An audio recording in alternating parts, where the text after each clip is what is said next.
నమస్తే రమగారు. నమస్తే జయ.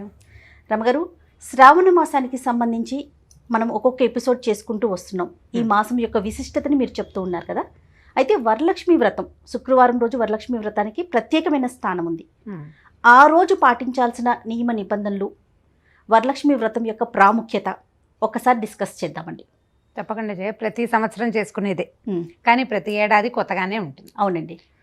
పౌర్ణమికి ముందు వచ్చే శుక్రవారం ఇది ప్రత్యేకంగా చెప్పబడింది. మామూలుగా పౌర్ణమి చాలా విశిష్టమైనది, దాని ముందుండే 2 వారాలు చాలా ప్రత్యేకమైనవిగా, అంటే శుక్లపక్షం చాలా ప్రత్యేకమైంది.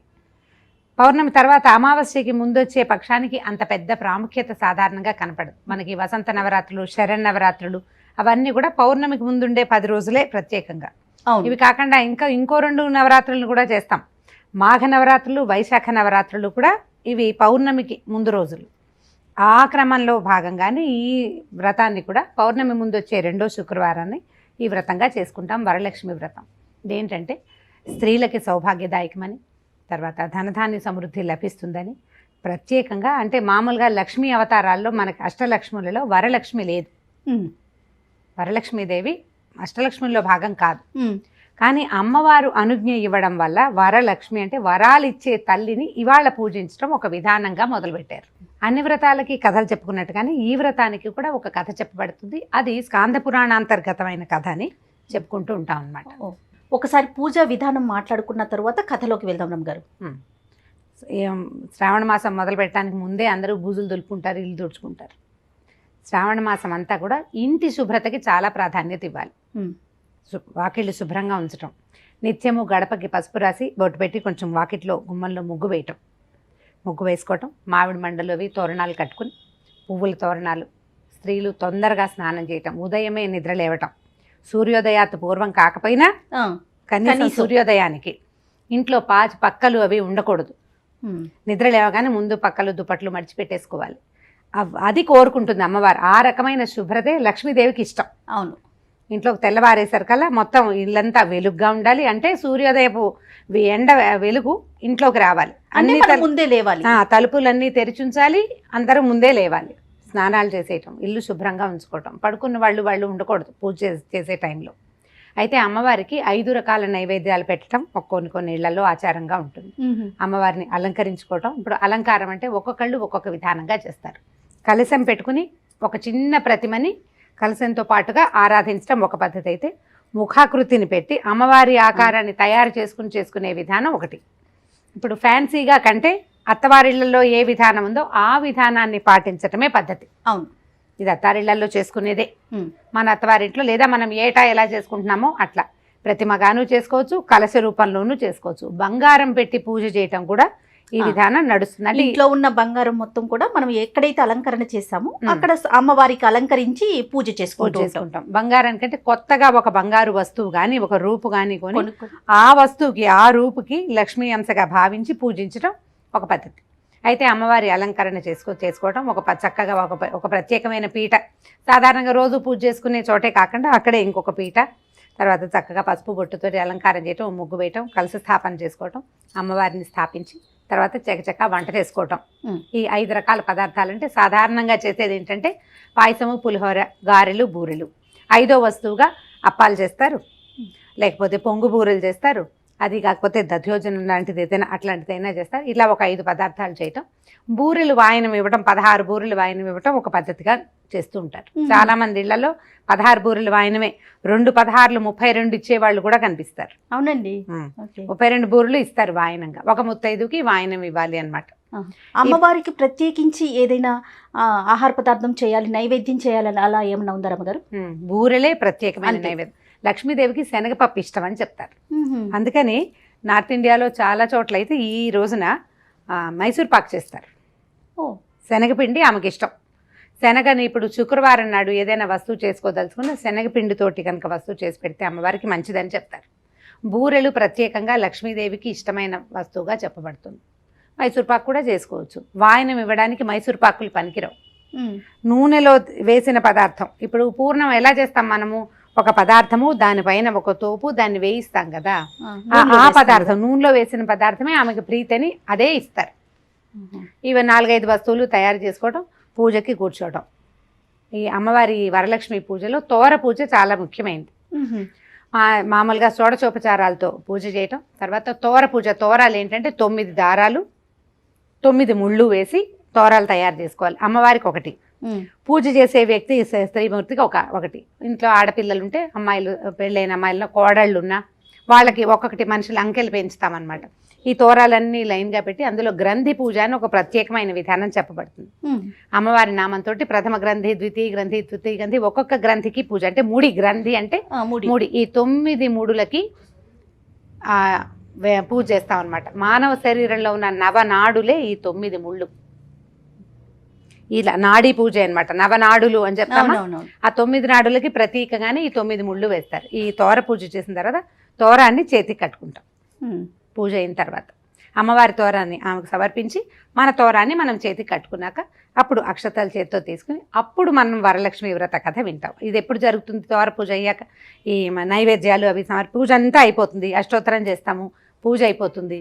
తర్వాత అప్పుడు ధూపదీప నైవేద్యాలు సమర్పించాక నైవేద్యం అయిపోతుంది, తాంబూలం సమర్పించి ఆ తర్వాత తోర పూజలోకి వస్తాం. దాని తర్వాత కథ వింటాం అనమాట. ఇప్పుడు కథ వింటాం. ఇక కథ విన్న తర్వాత కథ అయిపోయాక ఆ అక్షతలు సగం అమ్మవారి మీద వేయటం, సగం మన మీద వేసుకోవటం, భర్తతోటి అక్షింతలు వేయించుకోవాలి. వరలక్ష్మి వ్రతము, ఈ మంగళగౌరి వ్రతాలు ఇవి ఏంటంటే సౌభాగ్య సిద్ధి కోసం చేసేవి. ధనధాన్య సమృద్ధితో పాటుగా సౌభాగ్యం అంటే భర్తతోటి మనం కలకాలం కలిసి ఉండాలి, అనురాగంతో కలిసి ఉండాలి. ఎలాగోలాగా కలిసి ఉండటం కాదు, ఎలాగో ఒక చూరు కింద ఉండేది కాదు. మనం వాళ్ళతో సజావుగా హాయిగా సంతోషంగా ఉండాలని ఆయనకు అక్షింతలు ఇచ్చి, పెద్దవాళ్ళైతే చిన్నవాళ్ళైనా, భర్త అంటే పెద్దో చిన్నో ఎవరైనా సరే దండం పెట్టి అక్షింతలు వేయించుకోవటం. ఆ తర్వాత ఆ రోజంతా పోట్లాడకుండా ఈ పూజా విధానం అంతా కూడా ఓపికతోటి చేసుకోవాలి. విసుకోవటము, సరిగ్గా చేయలేదంటము, పిల్లల్ని కేకలేయటము, పోట్లాటకి దిగడము అలాంటివి చేయొద్దు. అవి ఏవి చేసినా ఇది ఫలితాన్ని ఇవ్వదు. పూజ ఫలితం పోతుంది. ప్రశాంత చిత్తులుగా ఉండాలి. దానికి కావలసిన అట్మాస్ఫియర్ ముందే అరేంజ్ చేసి పెట్టుకోవాలి. కథ వినేసి అక్షింతలు వేసుకున్న తర్వాత ఇంకేముంది, వాయనం ఇచ్చే అలవాటు ఉన్న వాళ్ళు, అందరిళ్లలోనూ వాయనాలు ఇచ్చే అలవాటు ఉండదు. ఏదో ఒక తాంబూలం ఇస్తే సరిపోతుంది. అయితే వాయనం ఇచ్చే అలవాటు ఉన్న వాళ్ళు ఈ 16 లేదా 32 బూరెల్ని ఒక ముత్తైదుకి ఇంట్లోనే కూర్చోబెట్టి పసుపు రాసి బొట్టిచ్చి తర్వాత ఈ వాయనం సమర్పించిన తర్వాత భోజనం చేస్తారు. వరలక్ష్మి వ్రతం ఏంటంటే పగలు భోజనం చేసినా రాత్రి భోజనం చేయరు, అన్నం తినరు అనమాట. అన్నం తినకుండా ఉండటమే. అది కూడా పెద్ద గట్టి నియమం ఏం కాదు. ఇవి పొద్దుటి ప్రసాదం కూడా తినేస్తూ ఉంటారు. వాళ్ళ ఇళ్లలో అలవాటును బట్టి రాత్రి భోజనం చేయకుండా ఉండడమే విధి. అంతే పూజ. ఓకే. తర్వాత మనం ఉదయమే కథ చదువుకుంటాం. పూజతో పాటే మనం కథ చదువుకుంటాం. అక్షింతలు పట్టుకుంటాం కదా, అక్షింతలు పట్టుకుని కథ వింటమే. ఇందులో చాలా విశేషమైన కథ కంటే కూడా విధానము చాలా ముఖ్యమైనది. దీనికి నియమం ఉంది చూడు. పౌర్ణమికి ముందు రోజు ముందుంచే వారమే చేయాలి. అంటే సంవత్సరం అంతా మనం ఆ రోజు కోసం చూస్తూ ఒకటి. తర్వాత ఈ రోజు కోసం ప్రత్యేకంగా తప్పకుండా చిన్న మెత్తైన బంగారపు వస్తువు కొనుక్కోవాలని ఒక అలవాటు చేసుకుంటాం. బంగారం ఏర్పరచుకునే నియమానికి ఇదొక నాంది. ఆడపిల్లలు ఉన్న వాళ్ళు ఏటా కొంటే పెళ్లి నాటికి ఆ వస్తువు సమకూడుతుంది ఏదో కొంత. ఈ రోజున ఇల్లు చాలా శుభ్రంగా ఉంచుకోవాలి. ఈ 5 పదార్థాలు చేయాలి. ఈ రోజున దెబ్బలాడకూడదు, పోట్లాడకూడదు, స్థిమితంగా ఉండాలి. మా సంవత్సరం అంతా ఎలా ఉన్నా ఈ రోజున ఖచ్చితంగా భర్తతోటి అక్షింతలు వేయించుకోవాలి. నియమ పాలన చేయాలి, ముఖ్యం. నియమ పాలన ముఖ్యం. ఇప్పుడు ఇందులో అది ఏదైనా తినకూడదన్న నియమం లేదు, నీ చెయ్యకూడనివి అది కూడా నువ్వు కష్టపడేదేం లేదు. విధానం మార్చుకోవటం అంతే. ఇప్పుడు మనకి ఏర్పరచబడినటువంటి అన్ని పూజల్లోనూ కూడా ప్రధానమైంది ఏంటంటే ఆ రోజున నువ్వు ప్రశాంత చిత్తంతో ఉండి భగవదారాధన చెయ్యి. దీనివల్ల నువ్వు భగవంతుడి దగ్గరికి చేరటం ఎలాగూ సాధ్యపడుతుంది. ఒక పర్సెంట్ నువ్వు ముందుకెళ్తావు. అవును. దాంతోపాటు నీ దైనందిక జీవితము అటు ఇటు పోకుండా సరిగ్గా సజావైన ప్రవర్తనతోటి ఉంటుంది. చాలా ముఖ్యమైనది ఏంటంటే పరము కాదు, ఇహం. ఇది నడవాలి ముందు, దీని తర్వాత పరం. ఇది నడిస్తే కదా, ఇది రోజు రోజు గుంజాటనతోటి గొండాటంతోటి ఉంటుంటే ఇక పరం మీద ఏముంటుంది ఆసక్తి మనకి? రోజు బాగా నడవాలి కదా.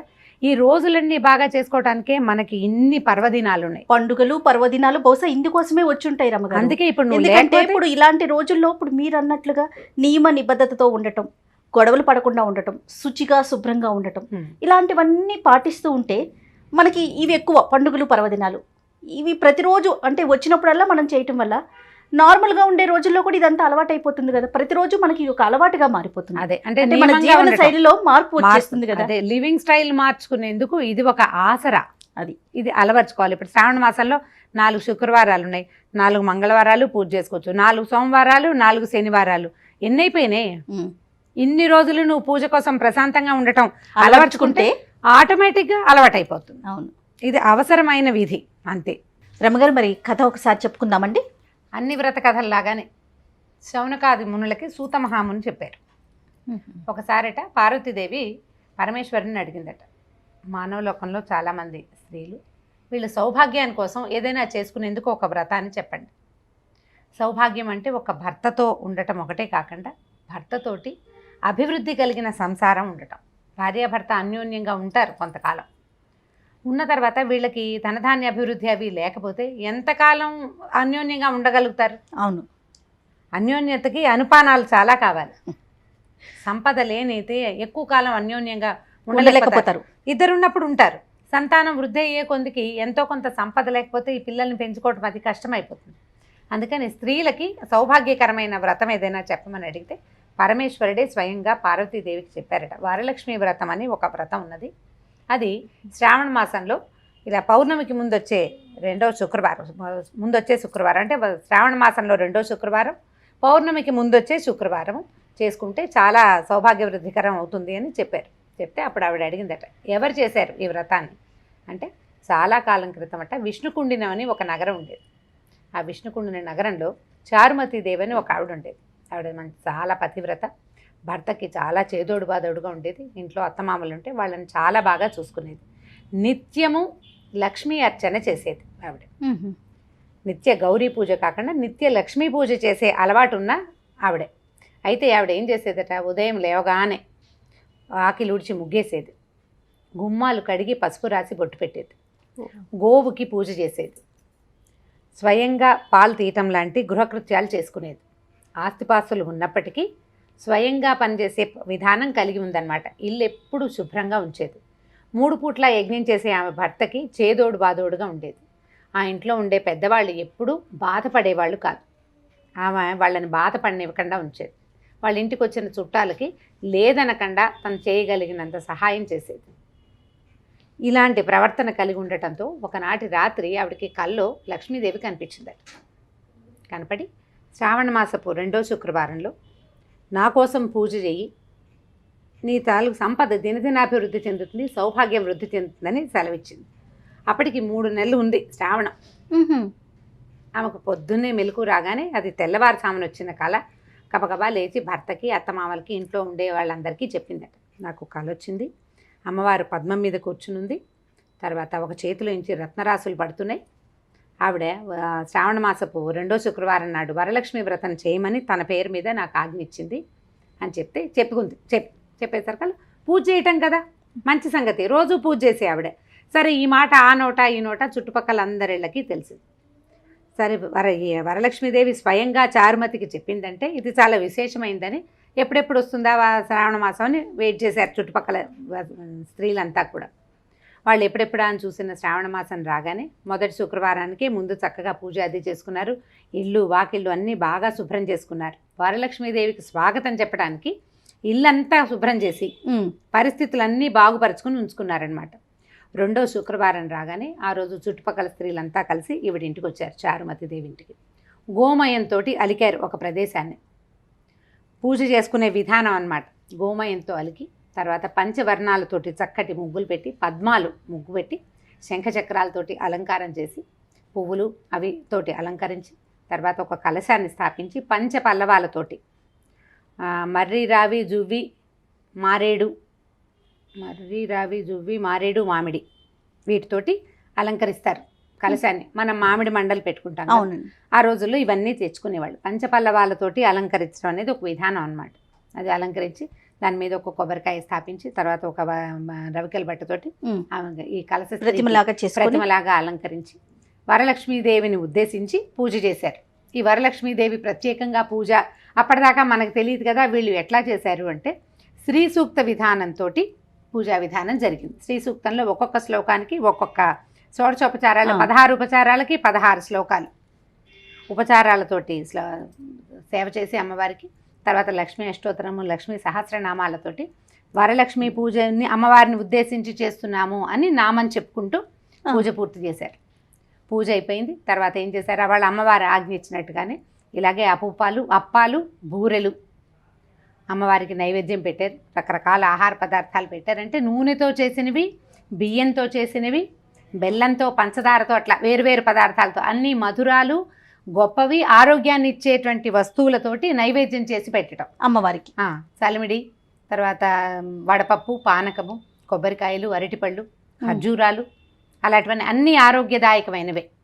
అమ్మవారికి అభిషేకం చేసినప్పుడు కూడా పంచామృత అభిషేకం చేసి పంచామృతాలు, ఇన్ని రకాల పదార్థాలు, తర్వాత భక్ష్యము భోజ్యంచ లేఖ్యంచ చోష్యం పానీయమేవచ అంటారు.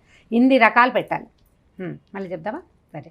భక్ష్యం భోజ్యంచ లేఖ్యంచ చోష్యం పానీయమేవచ అంటారు. అంటే 5 రకాలు: భక్ష్యము, భోజ్యము, చోష్యము, లేఖ్యము, పానీయము, ఇన్ని రకాలతోటి నైవేద్యాలు పెట్టారు. పెట్టిన తర్వాత ఈ తోరాల పూజ చేశారు. తోరాలు చేతికి కట్టుకున్నారు. కట్టుకుని ఏం చేశారంటే ఈ మండపానికి ప్రదక్షిణాలు చేయమన్నారు. ఎక్కడైతే అమ్మవారిని మండప స్థాపన చేశారో అక్కడ చుట్టూ తిరగడానికి వీలుగా వాళ్ళు మధ్యలో పెట్టుకున్నారు. ఇంటి మధ్యలో ఈ స్త్రీలందరూ కలిసి అక్షతలు పట్టుకుని ఈ మండపానికి ఆ ప్రదక్షిణం చేపారు. మొదటి ప్రదక్షిణ చేయగానే ఈ ప్రదక్షిణ చేస్తున్న స్త్రీలందరికీ చేతులకి, పాదాలకి ఆభరణాలు వచ్చేసినాయి, గల్లుమంటున్నాయి. అంతకుముందు సాధారణంగా ఉన్న వాళ్ళకి అంతా శరీరం అంతా బంగారు ఆభరణాలు. అక్కడి నుంచి రెండో ప్రదక్షిణ చేయగానే చారుమతీదేవి ఇల్లంతా వస్తువులతోటి నిండిపోయిందట. పర్వాలే, వాళ్ళు కొంత సంపన్నులు, మరి కాస్త ఏ స్త్రీలైతే ఈ మండపం చుట్టూ తిరుగుతున్నారో వాళ్ళందరి ఇళ్లలో కూడా ధాన్య వృద్ధి, ధన వృద్ధి, వస్తు సమృద్ధి కలిగింది. మూడో ప్రదక్షిణం చేయగానే వాళ్ళ ఇళ్ల నుంచి వీళ్ళ కోసం ఎన్నెన్ని వాహనాలు వచ్చినట్టు. అంతకుముందు కాలినడకను వచ్చారు వాళ్ళు. ధనధాన్య సమృద్ధి జరిగి ఇళ్లలో వాహనాలు వచ్చినాయి వీళ్ళని తీసుకెళ్ళటానికి. అంత విశేషమైనటువంటి ఇది జరిగిందనమాట, అభివృద్ధి. ఈ 3 ప్రదక్షిణాలు చేసిన తర్వాత అమ్మవారిని మళ్ళీ నమస్కారం చేసుకుని సాష్టాంగాలు చేస్తారు కదా. పూర్తి సాష్టాంగం స్త్రీలు చేయకూడదు, అర్ధ సాష్టాంగం చేసి సరే తీర్థము ప్రసాదము తీసుకుని ఆమె ఇచ్చినటువంటి వాయన స్వీకారం చేసి, ఈవిడ అదృష్టం ఈవిడికి కల్లోకి రావటం వల్ల తను చేయటంతో పాటు మనమందరం కూడా అవకాశం దొరికింది. అందరితోటి కూడా చేయించింది, మనందరం కూడా అభివృద్ధి అయ్యామని సంతోషిస్తూ స్త్రీలంతా ఎవరి బళ్ళు వాళ్ళెక్కి వాళ్ళ ఇళ్ళకి వాళ్ళు వెళ్ళిపోయారు. ఆ సంవత్సరం నుంచి ఆ కుండిన నగరంలో మొదలు పెట్టబడినటువంటి ఈ పూజా విధానం అట్లా వృద్ధి చెందింది. వెంటనే అభివృద్ధి వస్తుందా రాదా? రావచ్చు. ఆ కాలంలో వెంటనే వచ్చేది. ఇప్పుడు మనకి కొంచెం నిదానంగా వస్తుంది. ఫలితాలు కొంచెం లేట్ అవుతాయి కలిలో, కానీ ఫలితం తప్పదు. దీనికి ప్రధానమైంది 3-4 నెలల క్రితం వచ్చిన కళని జ్ఞాపకం పెట్టుకుని ఆమె ఎలా చెప్పిందో అదే విధంగా పూజ చేయడం. అంటే నియమం పోలేదు, భక్తి శ్రద్ధలతో. భక్తి శ్రద్ధలు, నియమం. పైగా నా పూజ నేను ఒకదాన్నే అని కాకుండా ఇలాంటి అత్యద్భుతమైన పూజా వ్యవహారం ఉంటే దీనిని నలుగురికి చెప్పి నలుగురు ఇలాంటి లాభాన్ని పొందాలని ఆశించిన ధర్మబుద్ధి ఉంది కదా, ఆ బుద్ధి వల్ల ఆమె ఇప్పటికీ చారుమతీదేవి పేరు చెప్పుకుంటున్నాం. మనం జ్ఞాపకం పెట్టుకుని చెప్పుకుంటున్నాం కదా. అంతే కదండి. ఎవరైనా సరే ఇతరుల కోసం ఏదైనా చేస్తే వాళ్ళు జ్ఞాపకం ఉంటారు. మనం ఈ పూజ చేసినప్పుడు వాయనం ఎవరికైనా ఇవ్వటం, తాంబూలం, నలుగురికి తాంబూలాలు ఇవ్వడం, దానివల్ల ఏమవుతుందంటే మనం సంపాదించినటువంటి పుణ్యాన్ని పంచినట్లు అవుతుంది. పుణ్యము పంచిన కొద్దీ పెరుగుతుంది. ఎంత పంచితే అంత పెరుగుతుంది. దానం ఏదో ఎవరో ఒకళ్ళకి కాకుండా సజావుగా ఇవ్వటం. ఇలాంటప్పుడు ఏంటంటే ఇది దాన ప్రక్రియగా భావించకూడదు. వాయన దానాన్ని కానీ లేదా తాంబూల దానాన్ని కానీ ఇది దాన ప్రక్రియగా అనుకోకూడదు. ఇది వాళ్ళకి ఇస్తే వాళ్ళకి మంచిది, మనకు మంచిది, తీసుకున్న వాళ్ళకి కూడా మేలే. మంగళవారపు వాయనం కానీ శుక్రవారపు తాంబూలాలు వాయనాలు కానీ ఇచ్చిన వాళ్ళకి, దాతకి, ప్రతిగృహీతకి కూడా మంచిది. కాబట్టి ఎవరైనా తాంబూలం ఇస్తామంటే పసుపు కోసం పిలిస్తే కనుక ఖచ్చితంగా వెళ్ళాలి. ఆ రావణులైనా నడిచైనా వెళ్ళి తెచ్చుకోవాలంట. తాంబూలం తీసుకోవడానికి రండి అని కానీ ఉండమా బొట్టు పెడతాను ఉండండి అంటే వెళ్ళిపోకూడదు. తప్పకుండా తీసుకోవాలి. ఆ తీసుకోవటం వల్ల వాళ్ళకి ఎంత లాభం, ఇవ్వడం వల్ల వాళ్ళకి ఎంత లాభమో తీసుకోవటం వల్ల కూడా అంతే లాభం ఉంటుంది. ఇవి పురాతన కాలం నుంచి నమ్మబడుతున్నవి. దీంట్లో నష్టం లేదు, లాభం ఉండటానికి అవకాశం ఉంది. కాబట్టి ఇలాంటి ప్రక్రియని వదిలిపెట్టేయకుండా ముందుకు ఈ రోజుల్లో ఎవరు చేస్తున్నారు, ఈ కాలంలో కూడా ఇవన్నీనా లాంటివి అనుకోవద్దు. ఈ కాలమైనా ఆ కాలమైనా మనం గాలి ఎప్పుడు తీసుకుంటున్నాం. గాలి లేకుండా ఈ కాలంలో కూడా గాలి ఏమిటంటే అని మానేస్తాం, మానేయట్లేదు, శుభ్రంగా గాలి తీసుకుంటూనే ఉన్నాం ఇన్వాలంటరీగా. అంతే కదా. ఇవి కూడా ఇన్వాలంటరీగానే చేసేయాలి, మానేయకుండా. మన ఇంట్లో పద్ధతి ఉన్నా లేకపోయినా పూజలు చేసుకోలేకపోతాం అనుకో, తాంబూలం ఇవ్వడానికి ఏముంది, అంతే కదా. ఎవరికైనా కాదు రమ్మగారు, మన సంస్కృతి సాంప్రదాయాలు ముందు తరాలకి వెళ్ళాలంటే మనం చెయ్యాలి. రేపొద్దున మన పిల్లలు చేస్తారు, వాళ్ళు చేస్తే వాళ్ళ పిల్లలు చేస్తారు, అలాగే కదా మన సంప్రదాయం ముందుకు వెళ్తుంది. మన తాత అమ్మమ్మ మానేస్తే మనకు వచ్చేవి కాదు కదా, తెలిసేదే కాదు కదా. అదే కాబట్టి తప్పకుండా వరలక్ష్మి వ్రతం చేసుకోండి, స్థిమితంగా పూజ చేసుకోవటము, శ్రద్ధాభక్తులతోటి ఈ రోజుని ప్రశాంతంగా ముందుకు తీసుకెళ్ళండి. తప్పకుండా అండి. నమస్తే రమ్మగారు. నమస్తే జయ.